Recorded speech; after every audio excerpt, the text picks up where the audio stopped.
Eccoci, siamo insieme a voi con Anteprima Corner, orario insolito. Solitamente ci ritroviamo alle 14:30 del pomeriggio. Oggi siamo in serale con me e fra poco comunque ci rivediamo con Corner. Ma intanto c'è Anteprima Corner. Allora Alessandro, ben trovati. Ben trovato e bentornato ad Anteprima Corner. Analizziamo subito la partita, ma prima ancora vediamo il quadro dei risultati di questo turno infrasettimanale nel campionato di Lega Pro. Il girone è quello meridionale, turno che si è giocato per intero. Dunque vediamo insieme i risultati. Altamura Latina 1-0, stesso risultato per Cavese Monopoli e per Sorrento Giuliano, e poi ancora il Trapani sconfitto in casa dal Benevento 5-0, che dunque allunga. Atalanta Under 23 Potenza 2-2, stesso risultato. Casertana Crotone 2-2. Catania fermato 0-0 in casa dalla Cerignola, che ha portato via insomma un bel po' di punti al Catania in questo campionato.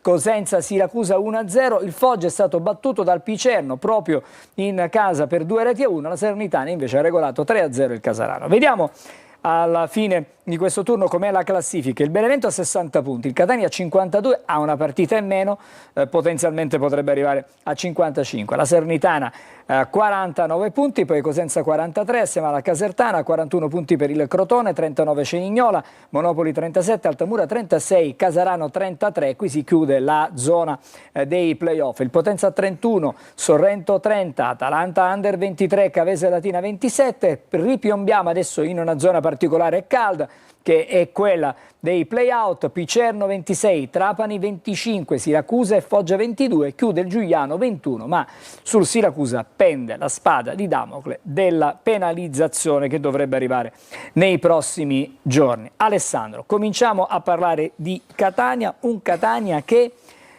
non ha superato, diciamo, ancora la sconfitta subita contro il Sorrento, anche contro il Cerignola in casa ha faticato parecchio. Quando tu nell'arco di una stagione perdi 5 punti col Sorrento e 4 col Cerignola tra andata e ritorno, capisci bene che non hai le stimmate per fare la capolista e metterti davanti alle altre.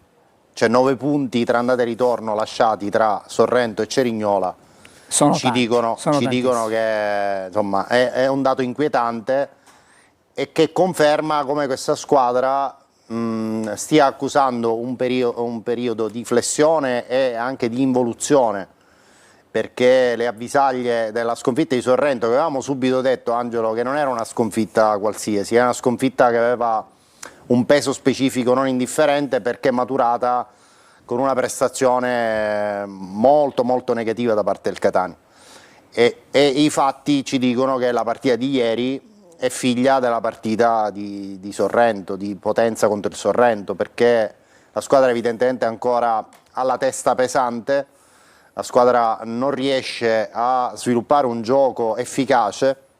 Molti passaggi in orizzontale, appoggio sull'esterno, preferibilmente su Donnarumma, su Casasola, tanti cross che poi non hanno rispondenza all'interno dell'area di rigore, perché evidentemente è una squadra che non ha fluidità, non ha velocità in questo momento e non riesce a riempire l'area con possibilità concrete di fare gol.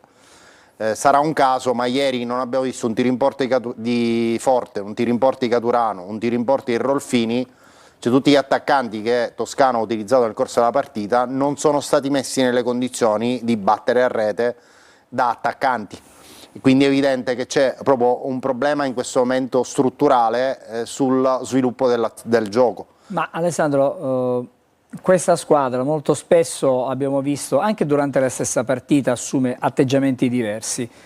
Nell'ultimo segmento di stagione ha trovato qualche difficoltà in più, non ha creato tantissime occasioni da gol, e quando le ha create, come dicevi tu, non l'ha fatto con i suoi attaccanti, perché verticalizza raramente, il fondocampo non viene trovato in maniera, diciamo, continua, e si ferma sulla tre quarti campo degli avversari. con un giro palla che è poi diciamo un po' sterile. Le giocate sono sempre personali, qui stiamo vedendo ad esempio Lunetta che ha fatto una giocata, ha dato il pallone all'indietro, però sono semplicemente delle cose estemporanee che sono frutto diciamo della giocata del singolo, e Catania poi di singoli forti ne ha tanti. Certo, però tu mi insegni che in un collettivo che esprime un gioco fluido l'individualità spicca ancora di più, viceversa l'individualità si confonde nel mucchio, e torniamo anche alle scelte di inizio partita, perché possiamo dirlo tranquillamente, il Catania ha regalato il primo tempo al Cerignola, è stato un primo tempo al piccolo trotto con qualche situazione estemporanea. Ricordiamoci che il Cerignola veniva da un impegno di campionato venerdì sera, ha rigiocato ieri, il Catania veniva da 10 giorni tra virgolette di inattività con partite ufficiali, quindi si poteva immaginare che l'avvio del Catania da un punto di vista dell'intensità potesse mettere in grossa difficoltà il Cerignola. Questo non l'abbiamo visto, ma non l'abbiamo visto secondo me anche perché le scelte di formazione non sono state intrise di coraggio, perché quando tu scegli comunque di rinunziare dal primo minuto a Lunetta, a Bruzzaniti, a Rolfini, a Caturano, è chiaro che stai facendo un tipo di partita sullo sviluppo del secondo tempo, quando pensi che magari l'avversario calerà per aver avuto l'impegno ravvicinato, e tu magari sull'intensità, sulla freschezza del secondo tempo puoi avere ragione l'avversario, ma il problema è che non sempre questo discorso ti può riuscire. Ti voglio chiedere anche un altro aspetto. Catania fatica moltissimo nella organizzazione del gioco. Ma siamo a febbraio, Angelo. Sì, è arrivato nel mercato di gennaio, qualcuno potrebbe dire di noia, però non è certamente il giocatore che serviva al Catania, perché è vero, Catania ha perso il suo play di metà campo, però bisognava forse trovare qualcosa di diverso. Catania ha dei buonissimi incontristi, ha dei giocatori che riescono a bloccare l'azione avversaria, però nella fase di organizzazione, se non arriva uno, faccio un esempio come Jimenez che va a prendere il pallone in mezzo al campo, se non arriva un Lunetta che arriva arretra di 30 metri rispetto a quello che dovrebbe essere poi il suo ruolo, non c'è, non funziona, non ha questa visione, e proprio per questo ieri sono state due verticalizzazioni soltanto. Sì, però Angelo, discorso di noia. Un conto che tu lo fai partire all'inizio e quindi imposti una partita più di verticalizzazione, più di palleggio rapido, e di noi ha queste caratteristiche. Un conto è che tu lo metti in una fase della partita dove già sei infilato dentro l'imbuto, quindi qualsiasi giocatore che subentra con una situazione tattica già abbastanza cristallizzata fai più fatica, quindi anche sulle scelte di formazione a centrocampo possiamo discutere, perché l'avevamo detto anche insomma, nella puntata di lunedì, c'erano dei ballottaggi e uno di questi riguardava Corbario di Noia. Corbari ha fatto molto male. L'altra cosa, ha preso ammonizione, non ci sarà contro i Siracusa. Ha fatto molto male e quindi anche lì la scelta di inizio gara poteva essere diversa e dare un imprinting diverso alla partita, perché ripeto, di Noia ha caratteristiche più di ragionatore, più di verticalizzatore, che Corbari non ha, quindi anche lì dico, sono scelte come si prepara la partita, diciamo. È ovvio che poi se tu fai delle valutazioni a posteriori, ovviamente lo stiamo dicendo, ma se fai delle valutazioni sbagliate sulla formazione poi sei costretto a inseguire degli errori, cosa avevamo già visto a Sorrento. Allora facciamo contro così, il Sorrento. Sentiamo cosa ha detto intanto Toscano al termine della partita, e poi abbiamo anche una grafica che abbiamo preparato sulla partita di ieri. Dobbiamo guardare il nostro percorso, prepararci alla partita di Siracusa, cercando di migliorare quelle cose che possiamo migliorare, perché c'è ancora da migliorare qualcosa, non guardare nella classifica nei risultati degli altri, perché ti ti portano via solo energie, quindi devi pensare al tuo percorso partita dopo partita, cercare di fare più vittorie possibili. Momento negativo non direi, di risultato sì, ripeto, oggi la prestazione la squadra l'ha fatta, a differenza del girone d'andata che dopo Cosenza col Sorrento abbiamo fatto poco per vincere la gara. Oggi la squadra contro un avversario forte ha fatto la prestazione. Il rammarico è il risultato, è il fatto che nelle situazioni pericolose che abbiamo create, ma 5, 6, 7, non siamo riusciti a portare a casa una vittoria che meritavamo sicuramente. Noi dobbiamo guardare a noi dobbiamo fare più vittorie possibili e vedere cosa succede alla fine. Tutto è possibile, ci ho tanti punti ancora a disposizione. Allora, i punti è vero, sono tanti a disposizione, ma c'è chi davanti a te ne ha di più di punti. E gioca molto meglio. E quindi voglio dire, le considerazioni per quanto il Catania possa vincere le 13 partite che restano, se no, perché il Catania ha una partita da recuperare, probabilmente potrebbe non riuscire, diciamo, ad agganciare. Qualche settimana fa, Angelo, Audace Cerignola 0, Benevento 4 a Cerignola.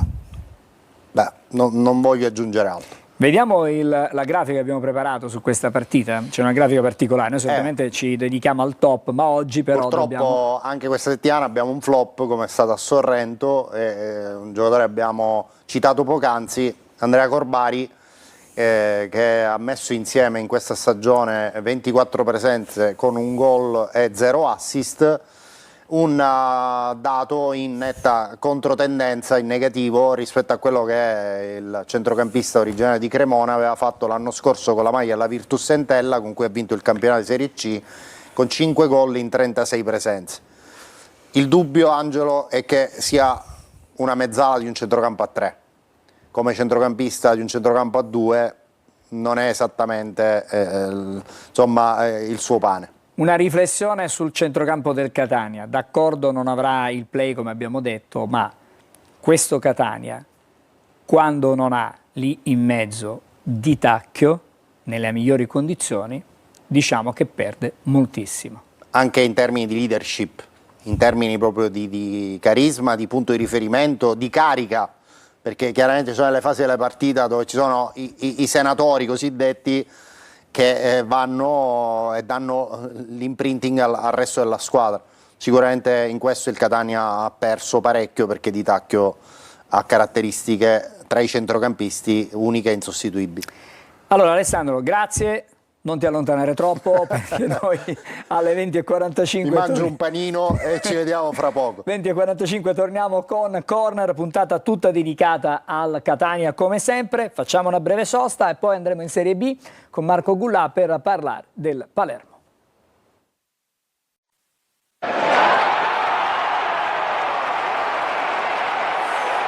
E come annunciato, adesso la Serie B con Marco Gullà, il Palermo che ha strappato un importante punto sul campo della Sampdoria.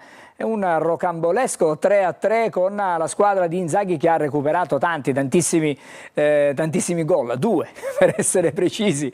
E però non è facile su un campo come quello della Samp, che si è rigenerata dopo la campagna trasferimenti di gennaio. Allora, do il benvenuto anche a Marco Gullà. Ben trovato Marco, ad Anteprima Corner. Allora, cosa possiamo dire di questa partita, di questo pareggio? Un pareggio che in qualche modo allunga la striscia positiva certamente del Palermo, ma forse una vittoria, visto il risultato anche del Venezia, sarebbe stato il top. Sì, la sconfitta del Venezia con il Modena. Certo, la vittoria sarebbe stata un toccasana, è stata un'altalena di emozioni la partita di ieri, un up and down davvero di gol, di occasioni, una partita memorabile, anche perché comunque un 3-3 è raro vederlo in Serie B.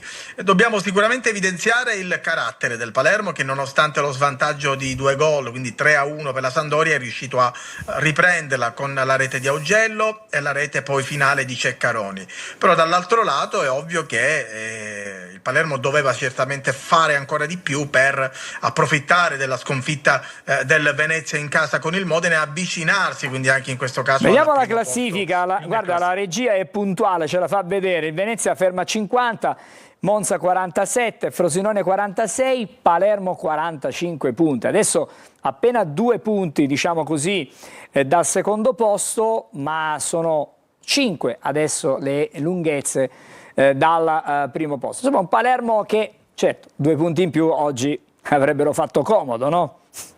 Certo, però Angelo non è facile, soprattutto vincere in un campo come quello della Sampdoria, che al di là di questa classifica, lo vediamo a 26 punti, è una squadra di qualità. Ieri ha segnato Pierini, ha Brunori, ha comunque adesso anche raddrizzato il centrocampo, quindi è una squadra temibile. Io credo che addirittura alla lunga la Sampdoria potrà rientrare nell'otto delle squadre che poi faranno i playoff. Quindi è stata una partita assolutamente insidiosa per il Palermo, e devo anche aggiungere che l'arbitraggio non è stato dei migliori. Gli arbitri continuano a sbagliare, ce ne rendiamo conto dal fatto che in ogni gara praticamente almeno una volta, 2 volte vanno a fare revisione VAR, e poi quanti check ci sono? Tutti errori degli arbitri. Ieri l'arbitro ha sbagliato in diverse occasioni, ha sbagliato nel primo gol che è stato annullato a Pierozzi, ha sbagliato anche nel pareggio della Sampdoria perché c'era stato fallo su Magnani, e ha sbagliato anche alla fine perché probabilmente ci poteva anche stare un calcio di rigore per il Palermo. Dall'altro lato diciamo che comunque il Palermo doveva fare di più, come ho detto all'inizio, soprattutto essere più attento in difesa, perché la difesa continua a essere il punto di forza di questa squadra, ma dobbiamo dire anche che in 2 gare il Palermo ha subito 5 gol, c'è quindi qualcosa che inizia a scricchiolare, soprattutto Inzaghi deve iniziare a lavorare meglio anche su questo aspetto. Sentiamolo Inzaghi, Certo Marco, sentiamolo Inzaghi e poi dopo ci concentriamo su quello che è il prossimo impegno e andiamo a chiudere questo segmento di trasmissione. La Sampdoria è cambiata profondamente, adesso è una squadra tosta, e recuperare 2 gol in questo stadio sotto quella curva vuol dire che la squadra ha un'anima, carattere. Chiaro, potevamo far meglio sui gol che abbiamo preso, però siamo umani e oggi non siamo stati perfetti come sempre, però poi mi tengo la grande reazione da squadra vera con carattere. Teniamoci questo punto che sarà molto importante, diamo seguito ai nostri risultati. Adesso sabato speriamo in uno stadio pieno che ci consenta di ottenere 3 punti, perché chiuderemo secondo me una grande settimana. Una grande settimana, dice Inzaghi, e vedremo un po' come andrà questa partita di sabato. Sì, sarà Palermo-Entella, una partita comunque anche in questo caso insidiosa, perché l'Entella ieri ha vinto contro il Cesena, ha fatto una gran bella partita, e quindi l'Entella non è che sia l'ultima arrivata, è una squadra che in Serie B sta facendo un buon campionato, certo per le aspettative che aveva, quindi attenzione, non è una partita assolutamente agevole. Il Palermo deve comunque continuare a fare il risultato, deve continuare a vincere, deve continuare a fare punti e sperare ovviamente che lì davanti qualcuno inizi a cadere, come è caduto il Venezia ieri. Quindi la strada è tracciata, ma Palermo non può permettersi passi falsi, e al di là del fatto che ieri a Genova è arrivato un punto contro una squadra comunque di carattere come la Sampdoria, dobbiamo anche evidenziare che questo punto non basta. Se il Palermo vuole ottenere la promozione diretta, partite come quelle di Genova vanno vinte. Bene, grazie allora a Marco Gullà per il suo contributo da Palermo. Noi abbiamo da fare ancora un'altra breve sosta e poi ci ritroveremo ancora per parlare di nuovo di Lega Pro, di Serie C, perché andremo prima a Trapani con Franco Cammarasana e poi sentiremo anche il nostro Marco Petrolito che ci racconterà, ahimè, dell'altra sconfitta patita dal Siracusa sul campo del Cosenza. Saranno 2 sconfitte diverse, quella casalinga del Trapani, quella del Siracusa a Cosenza. Tutto questo fra pochissimo, sempre ad Anteprima Corner.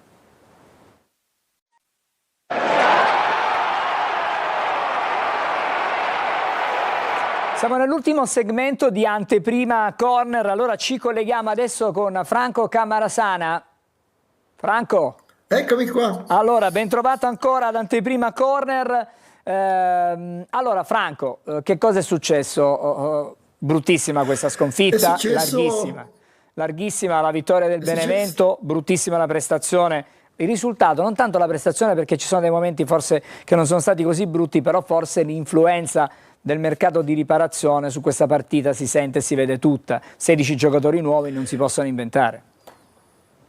Assolutamente sì, ieri sera Aronica, che era però in tribuna in quanto squalificato, in panchina c'era Mirko Spadaro il suo secondo, hanno utilizzato 10 giocatori dei 16 che sono arrivati nel mercato di gennaio e come prevedibile il risultato non è stato assolutamente né gradevole sul piano dello spettacolo, ancora meno sul piano tecnico, perché si tratta in massima parte di giocatori che intanto giovani, quasi tutti giovani, e poi gente che non trovava comunque spazio nelle squadre di provenienza.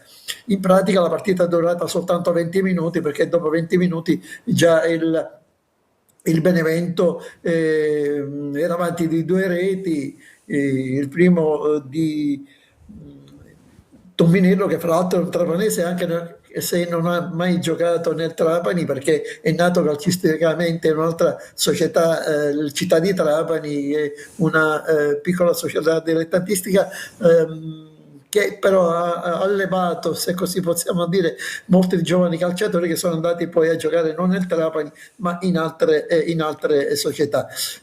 Poi a peggiorare le cose c'è messa l'espulsione ingenua di Benedetti, che fra l'altro aveva ieri sera la fascia di capitano, per cui sarà sicuramente squalificato per più di una giornata. A quel punto praticamente per il Benevento il secondo tempo è stato semplicemente un allenamento, quasi un tiro a bersaglio, 5 reti, e in questo bisogna dare atto al portiere del Trapani di aver limitato anche i danni. Parlo di Galeotti. Franco, ti interrompo un Dimmi. attimo perché vorrei sentire cosa ha detto Mirko Spadaro, l'allenatore in seconda, il vice allenatore, sì. a fine partita. Sentiamo la Perfetto. sua analisi, poi magari ci proiettiamo a quello che ci lasciamo alle spalle alla Esatto. partita e pensiamo alla prossima. Vediamo e sentiamo Spadaro. Difficile commentare un 5-0 e sicuramente non sono io che voglio poter giustificare questo 5-0, però come ha detto lei nei primi 20 minuti abbiamo tenuto abbastanza bene il campo e poi abbiamo preso 2 gol su palle inattive e poi altri 2. Se poi aggiungiamo anche l'espulsione di Amedeo ci ha complicato sicuramente i piani. Non siamo per nulla preoccupati perché siamo consapevoli del nostro lavoro e siamo consapevoli di avere una buona squadra. Quindi noi non viviamo di preoccupazioni, noi siamo ottimisti sempre, lo siamo stati quando stava crollando tutto e lo continuiamo a esserlo adesso.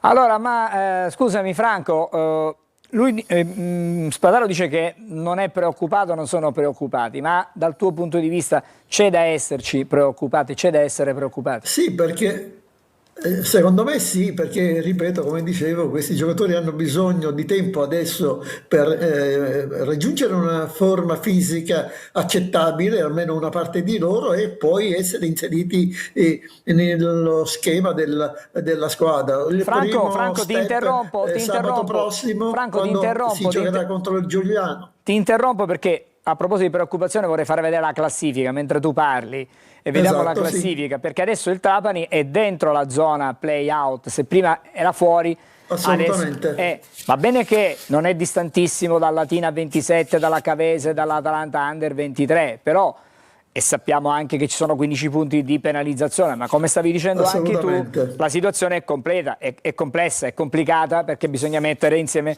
tutti questi giocatori. E veniamo allora alla prossima partita. Certamente. Ci dai qualche cosa, qualche indicazione? Sì, si giocherà sabato a Giuliano, che da quando ha cambiato allenatore adesso è una squadra più aggressiva e soprattutto in grado di competere con un pochino tutte le avversarie. Io oltre alla gara con Giuliano però farei riferimento ai prossimi appuntamenti, a mio avviso molto importanti anche per la società, perché il 16, una scadenza importante, è la data in cui debbono essere il Trapani deve essere in regola col pagamento degli emolumenti di novembre e dicembre, il versamento delle ritenute IRPEF e i contributi previdenziali. Poi un'altra data importante che forse è stata sottaciuta in questo periodo, quella del 19 di febbraio, in cui si esaminerà l'appello per il ricorso del Trapani sul deferimento del 16 dicembre, quello delle ulteriori 7 penalizzazioni dopo le prime 8 punti di penalizzazione. e poi quella del 9 marzo in cui verrà esaminato il deferimento del 3 gennaio che potrebbe portare anche all'esclusione della squadra dal campionato se il Trapani non si metterà in regola anche con i debiti arretrati che c'ha con l'Agenzia delle Entrate. Ha fatto ricorso il Trapani per quanto riguarda questa pendenza, però ripeto, anche quello è un appuntamento molto importante, quindi ripeto, difficoltà sul piano tecnico, difficoltà e apprensione per quanto riguarda il futuro anche della società sul piano non extra tecnico, ma sul piano dei rapporti con gli organi federali. Grazie Franco, ci fermiamo qui, grazie, buon lavoro, ci racconterai dell'avvicinamento anche ai prossimi impegni del Trapani sul campo, ma adesso andiamo invece a parlare di Siracusa. Vedo collegato il nostro Marco Petrolito, anche a te do il benvenuto a Anteprima Corner.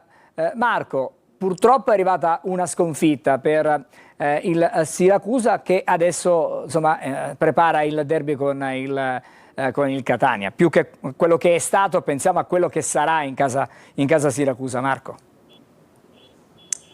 Sì, buonasera Angelo. Azzurri che sono tornati a perdere, come in un copione già visto e rivisto. La squadra come al solito gioca, controlla, sembra poter sferrare da un momento all'altro il colpo del KO, invece puntualmente viene punita al primo errore. Ancora una volta è uscita sconfitta anche dal San Vito Marulla di Cosenza, subendo la 16ª battuta d'arresto stagionale in 26 partite di campionato.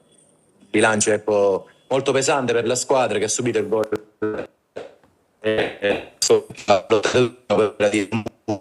di farlo in uscita. Certo, adesso come dicevi non si può fare altro che Guarpegno, ravvicinatissimo del fine settimana prossimo, che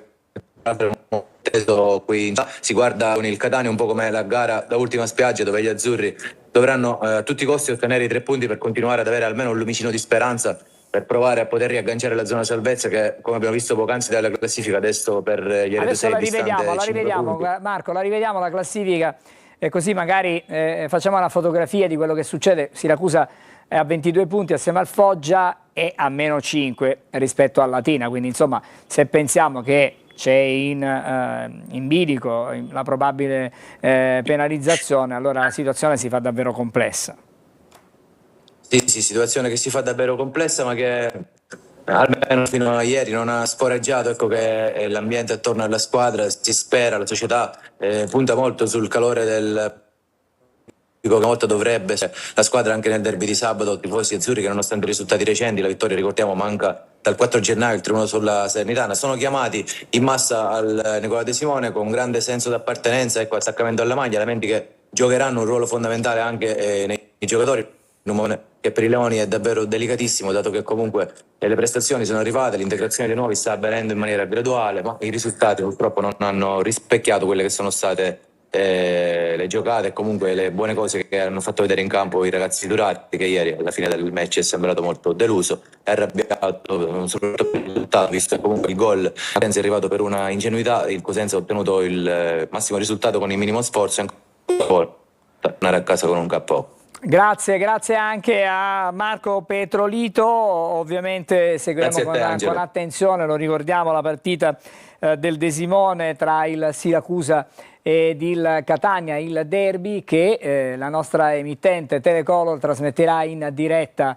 in chiaro e in esclusiva a partire dalle 16:30. Ci sarà un lungo pre-gara per sentire le voci dei protagonisti, per preparare l'avvicinamento al match, seguiremo l'arrivo delle squadre e poi ovviamente la telecronaca per l'appunto del derby tra Siracusa e Catania. Ci fermiamo a questo punto, è tutto davvero per Anteprima Corner di oggi.